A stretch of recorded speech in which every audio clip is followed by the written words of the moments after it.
What should followers of Christ teach and do in this time of toxic communications? What were his teachings and examples?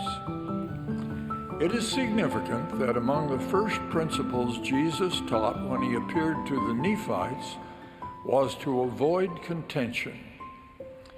While he taught this in the context of disputes over religious doctrine, the reasons he gave clearly apply to communications and relationships in politics, public policy, and family relationships. Jesus taught, quote, "He that hath the spirit of contention is not of me, but is of the devil, who is the father of contention. And he stirreth up the hearts of men to contend with anger, one with another. Behold, this is not my doctrine, to stir up the hearts of men with anger one against another, but this is my doctrine, that such things should be done away." End of quote. In his remaining ministry among the Nephites, Jesus taught other commandments closely related to this prohibition of contention. We know from the Bible that he had previously taught each of these in his great Sermon on the Mount, usually in precisely the same language he later used with the Nephites. I will quote the familiar Bible language.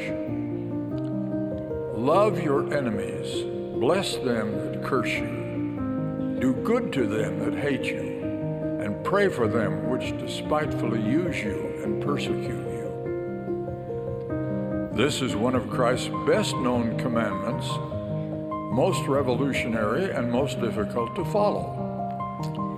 Yet, it is a most fundamental part of his invitation for all to follow him.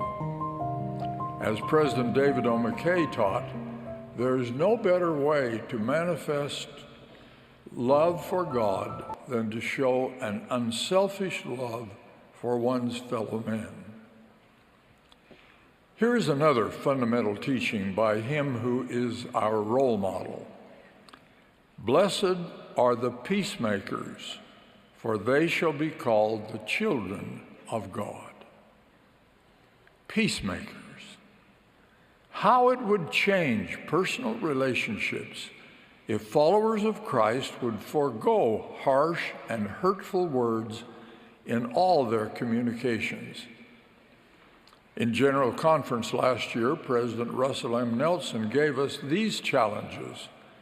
Quote, "One of the easiest ways to identify a true follower of Christ is how compassionately that person treats other people. True disciples of Jesus Christ are peacemakers. One of the best ways we can honor the Savior is to become a peacemaker."